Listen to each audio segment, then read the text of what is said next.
नमस्कार विद्यार्थियों, जैसा कि हमने इस सत्र में जो मेहनत की, अकाट मेहनत की, काफ़ी परिश्रम किया और उसके बलबूते हमने आज जो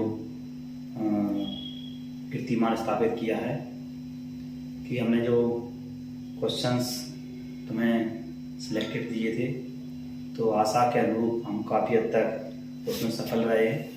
और लगभग मैं ऐसा मानूँ कि अगर कुछ मिलते जुलते की बात करूं तो तुम्हें कहूँगा कि इस बुकलेट में से पूरा 100% अपना जो है पूरा 100% फंसा हुआ है। अगर मैं ये कहूँ तो मैं ये कहूँ कि पूरा 100% फंसा हुआ है। और यदि मैं इस बात की बात कहूँ कि भाई सेम टू सेम मिला है तो सेम टू सेम मैं गारंटी देता हूँ कि 95+ फंसा हुआ है। आप चाहो तो मैंने इसमें बुकलेट में जो आप जब इसको देखोगे तो हमारे इसके पहले जो वीडियो एडिट करके लगाया है उपाध्याय जी ने, उसमें पेज नंबर शायद लिखा गया है। इसमें जैसे पेज नंबर क्या है 22 है, इस पर आप देख सकते हो दोनों क्वेश्चन हमारे आए हुए हैं और विद प्रूफ के लगाया गया है। ऐसा नहीं कि मनगढ़ंत आपसे कह रहे हैं हम। ये देखिए आप क्वेश्चन नंबर 19 हमारे आया, उस पर अंडरलाइन कर दिया गया है। ये सब हमारे उपाध्याय जी की मेहनत है, उन्होंने ये सब कुछ किया है। काफ़ी देर से हम 1 घंटे से लगे हुए उपाध्याय जी हमारे, है ना। ये जो क्वेश्चन दोनों लगातार ये 17 क्वेश्चन है, तो इस प्रकार से आप देख सकते हो। कुछ एक क्वेश्चन ऐसे हैं कि जो हुबहू नहीं मिले तो उनमें किसी ने डेट का चेंज कर दिया। वो मैं पहले भी कहता था कि बुक जब वो पेपर सेट करते हैं तो कुछ नंबर्स बदल सकते हैं। जैसे इसमें एंगल निकालना था, उसमें 3K कर दिया उन्होंने, तो वहाँ ही क्वेश्चन सेम टू सेम रखा हुआ है। तो आप कर सकते हो, देख सकते हो आप उसमें। तो क्वेश्चन आपका ये दिख जाएगा आपको, यहाँ पर ये P वाला दिख जाएगा आपको, दिखाई दे रहा होगा। तो ये काफ़ी क्वेश्चन जो है काफ़ी 100% मिले हुए हैं। ये वाला प्रक्षेप वाला है, इस प्रक्षेप वाले में थोड़ा सा उन्होंने परिवर्तन किया है और कुछ नहीं किया है।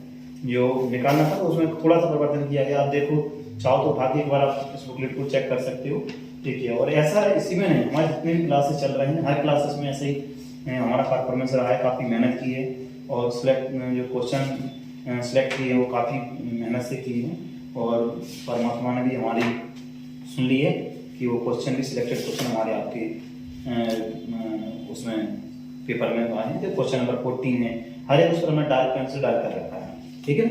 तो मुद्दा ये नहीं है, मुद्दा ये है कि आप करके कितना आए हैं। कुछ लोगों ने बुकलेट ले भी गए, परचेज भी करके लेके गए, लेकिन वो लगाए नहीं, तो उनके लिए समस्या खड़ी हो सकती है। कितना लेके गए और फिर भी नहीं लगाए, कोई मतलब नहीं था। और काफ़ी कॉस्ट भी नहीं थी, मतलब 40 रुपीज़ में हमें मार्केट में दी थी और बहुत अच्छा गया। बच्चों का जन निकल के आए, ज़्यादा क्वेश्चन भी नहीं थे। तो मात्र कितने पेजेस थे इसमें उपाध्याय जी? मात्र 22 पेजेस थे इसमें, केवल 22 पेजेस। और कोई भी ऐसा ही नहीं है जिसमें 7 या 8 से क्वेश्चन है। पहला चैप्टर उसमें 8 क्वेश्चन दिए थे, हमारा एक क्वेश्चन फंस गया। सेकंड में हमने केवल क्वेश्चन दिए थे 10, उसमें से 2 क्वेश्चन हमारे फंस गए हैं। थर्ड चैप्टर में से भी हमने ऐसे ही दिया था, उसमें से हमारे मतलब एक क्वेश्चन फंस गया है। मतलब दोनों क्वेश्चन उसी के फंसे। हमारे क्वेश्चन नंबर जो चैप्टर नंबर आपका 5 था, उसमें से दोनों क्वेश्चन फंस गए हैं आपके। तो कहीं ना कहीं ये बताता है कि हमने कितनी मेहनत की है, कितना परिश्रम किया था इन चीज़ों के लिए। और हमारे विद्यार्थियों ने भी काफ़ी परिश्रम किया कि इन बुकलेट्स को लगाया और काफ़ी अच्छा रिजल्ट रहने की उम्मीद है हमें। हालांकि कॉपी चेक होगी, रिजल्ट तभी आएगा। दूसरी बात में कुछ वोटिंग अपन मिला देते हैं, है ना। तो सबसे पहले जो पहला क्वेश्चन था, पहले क्वेश्चन में हमने ये देखा था कि वो ये कह रहा था कि 2 आपके क्या है वेक्टर हैं आपके, है ना, नॉन जीरो वेक्टर हैं आपके। तो उसके लिए जो माइन नेगेटिव कब आएगा, तो ध्यान रखना कॉस जो 0 होता है, कॉस 0 1 होता है। और अगर कॉस हम पाई रख दें, कॉस हम पाई रख दें तो कॉस पाई पे क्या होता है, माइनस का 1 देने लग जाता है। तो वो 100% कॉस की वैल्यू ये दिया होगा, तभी वो माइनस देगा, ठीक है। ax² है, तो हमने आपको बताया था कि ग्राफ इसका सीधा कैसा बनता है, इस टाइप से ग्राफ बनता है, ठीक है। तो उसने क्या कहा था कि 1 1 और 1 2 है। तो 1 1 के लिए कंडीशन ये थी कि अगर ये ग्राफ एक बार काट जाए तो 1 1 होगा, और अगर एक बार से ज्यादा काट रहा तो 1 1 नहीं होगा। तो पहली बात तो ये 1 1 नहीं है, तो 1 1 नहीं है तो कहाँ ये वाला है आपका। दूसरी बात क्या है, उसने क्या कहा R2R है, मतलब जो उसका रेंज है वो भी पूरी R है। तो R देख रहे थे कि बहुत सारी छूट गई है, तो मतलब क्या है आपका जो 1 2 भी नहीं हुआ, मतलब अच्छा तक भी नहीं हुआ। तो आपको क्या है, डी इसका ऑप्शन है। दूसरी बात क्या है, इसका मुख्य मान है प्रिंसिपल वैल्यू। प्रिंसिपल वैल्यू आपकी कौन सी होगी, ये तो रटी हुई थी, आपको कोई दिक्कत ही नहीं आई। इसकी वैल्यू हमने आपको बताई थी कि मतलब डिजिट कितनी है, 0 2 है। मैंने कई बार कहा था 3/2 लीजिएगा, 2/2 भी कर सकता है, ये कर सकता है। तो डेरिवेटिव में 2 और 2 की पावर कितना आ जाएगा आपका, 2 2 4, यानी 2 की पावर 4 मतलब 16 आंसर आ जाएगा आपको। ये 16 दे रहा हूं। दूसरी बात क्या है कि आपका ये टू जो 5 का पेयर है उसको हमने क्या है फेंका है, तो उस पर दो 500 को एक साथ उछाला गया है, पेयर ऑफ टू डाइस। तो उनमें क्या रहता है कि समअभाज्य यानी कि इवन ऑड नंबर। तो इवन ऑड्स कितनी होती हैं आपकी 2,2, एक ही पेयर है केवल बस, और टोटल दो 500 को उछाला गया तो कितने हो गए 36, तो हो गया आउटकम आपके, और ये कितना होगा 1 आउटकम, तो 1 आउटकम 36, ये आपका आंसर हो जाएगा। इसमें आपको पहले ही बताया गया था कि मतलब पावर कितनी होती है आपकी, एडजॉइंट में निकालते हैं तो डिटरमिनेंट की पावर कितनी होती है, जितनी बार जैसे आपका 3/3 का तो n माइनस का 1 होता है, तो डिटरमिनेंट कितना आया था 2, तो 2 की पावर 2 कितना आ जाएगा 4 आंसर आ जाएगा इसका। ठीक है, तो ये ज्यादा कुछ खास किया नहीं। इसका मल्टीप्लाई किया क्रॉस अपन है तो cos स्क्वायर प्लस का sin स्क्वायर हो जाएगा, और sin स्क्वायर प्लस का cos स्क्वायर क्या होता है आपका एक आंसर होता है। इसका डिफरेंशिएशन आप करोगे तो क्या आ जाएगा, माइनस बाहर आ जाएगा, e की पावर x का माइनस e की पावर x हो जाएगा आपका।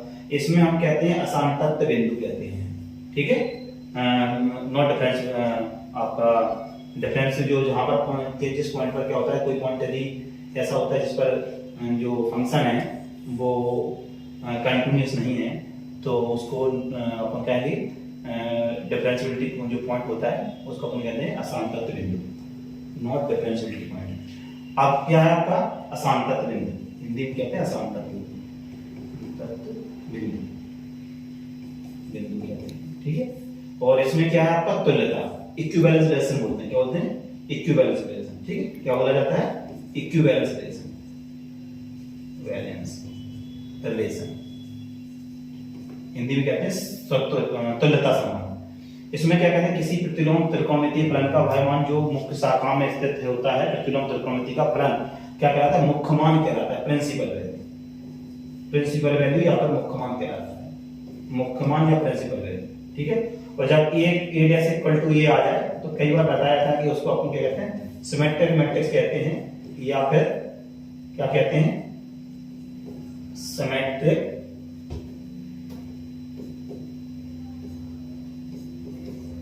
Symmetric matrix.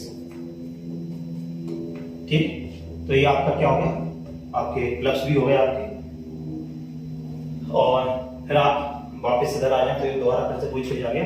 देखिए ये आपका cos थीटा होता था यहाँ पर, तो इन्होंने गलती कर, और उस गलती का खामियाजा क्या हुआ, आपको यहाँ f लिखना चाहिए था, और इसमें क्या था दोनों बराबर होते थे, यहाँ भी इन्होंने गलती कर दी, अपन भी यहाँ पर f लिख देंगे। ये क्या है, ये सही है, ये तो बहुत पहले से सही है, और ये भी सही है आपका कि दोनों की यदि दो मैट्रिक्स हैं और उनकी यदि वो सममित है और एक विषम सममित अवयव का उसमें व्यक्त किया था, स्टेटमेंट था, सीधे स्टेटमेंट वहां रख दिया उन लोगों ने।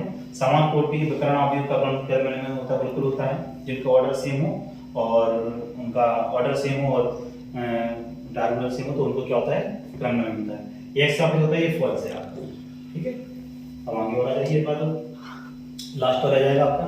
हाँ, तो इसमें तो आपको सीधा कोई दिक्कत है ही नहीं, है क्या, ये तो फॉर्मूले डायरेक्ट दिए गए हैं, फॉर्मूले में कोई प्रॉब्लम नहीं है। जैसे आपका ये दिया गया है a स्क्वायर माइनस का x स्क्वायर, ठीक है, तो a स्क्वायर माइनस का x स्क्वायर आपको कहाँ मिलेगा, सीधा सीधा आपको फर्स्ट ये वाला मिल जाएगा, आपका पहला हो गया आपका ये आपका फर्स्ट हो गया, और जो कॉट है वो आपका सेकंड में से दूसरा हो गया आपका, और a स्क्वायर माइनस का x स्क्वायर यानी थर्ड आपका पहले से लगा रखा है, सही लगा है, तीसरा है, और फोर्थ वाला आपका ये रहा, साइन इनवर्स रहता है इसमें, ये चौथा हो गया आपका, और ये पांचवा आपका कहाँ है आपका, फिफ्थ वाला ये 5 हो जाएगा आपका, और ये छठवा वाला आपका ये 6 हो जाएगा आपका यहाँ पे, और ये आपका कौन है, छठवा हो गया, सातवां आपका कहाँ चला गया, 7th आपका ये रहा।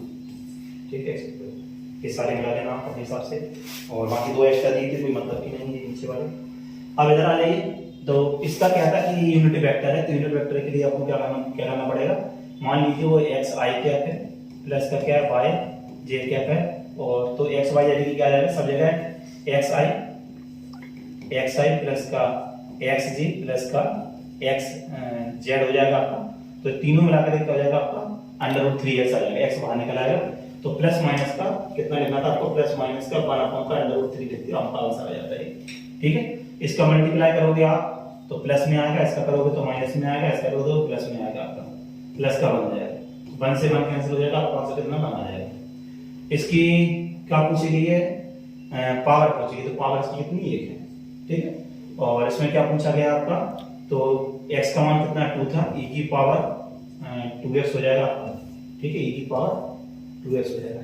क्या होता है फॉर्मूला, वैसे क्या होता है, फॉर्मूला होता है आपका IF इक्वल टू e की पावर p dx। तो p का मान कितना 2 था, तो e की पावर कितना आ जाएगा 2x हो जाएगा। 3 कोटि के देखो इसमें क्या है, विशिष्ट हल दिया गया है। विशिष्ट हल का मतलब क्या होता है कि अपन जिसमें पर्टिकुलर सॉल्यूशन जब निकालते हैं तो उसमें कांस्टेंट टर्म होते ही 0 हो जाता है। मैंने कई बार एग्जाम में उसमें क्लास में बोला था कि जो कांस्टेंट वेरिएबल उसमें पर्टिकुलर सॉल्यूशन में नहीं होते, पर्टिकुलर सॉल्यूशन में कोई कांस्टेंट वेरिएबल नहीं जोड़े जाते हैं। एक्स स्क्वायर का मान कितना हो जाएगा, न्यूनतम 0 होता है। क्यों होता है, क्योंकि आपने देखा होगा यहाँ पर सबसे न्यूनतम वैल्यू क्या होती है 0 होती है ना यहाँ पर, तो न्यूनतम वैल्यू 0 होगी तुम्हारी। इसमें क्या है देखो, ये दोनों कैसे हैं, सबसेट है बी ए का। अगर हम इसका ए इंटरसेक्शन बी निकालेंगे, ए इंटरसेक्शन बी निकालेंगे तो कितना आएगा तुम्हारा, ए ही आएगा। कितना आएगा, ए आएगा। तो हमें इसका फॉर्मूला क्या जानते थे, इसका फॉर्मूला जानते थे P A intersection B upon का पी ए। तो ए ऊपर वाला क्या हो जाएगा पी ए, और नीचे वाला भी क्या हो जाएगा पी ए। पी ए से पी ए कैंसिल हो जाएगा, आंसर आ जाएगा 1। तो इसको आपको आंसर 1 लिखना था इसमें। ठीक है, अब तो कुछ रह नहीं गया, पूरे कंप्लीट हो गए है ना। धन्यवाद, आशा है कि आपका पेपर बहुत अच्छा गया होगा। जैसा कि मैंने आपको बताया था, सारे ओटी आप मैच कर लें, और आगे के फ्यूचर के लिए मैं आपको बताना चाहूँ कि अभी समय आपका जो है 12th करने के बाद रुक नहीं गया है। आपको आगे भी सतत मेहनत करनी है। जो भी कॉम्पिटिटिव आप एग्जाम में बैठना चाहते हैं उसकी तैयारी आप जल्द से जल्द थोड़ा सा रिलैक्स लेकर के स्टार्ट ही कर दें आप, क्योंकि अंतिम जो है वो कॉम्पिटिशन ही है जिससे आपको जॉब मिलेगी। 10th 12th या डिग्री करने से कोई फायदा नहीं है। आप जॉब के लिए तलाश करें कि जॉब कैसे जल्दी मिल सकती है और किस फील्ड में आपको चयन करना है, और जल्दी से करें। शुभकामनाएं आपके लिए। धन्यवाद, थैंक यू।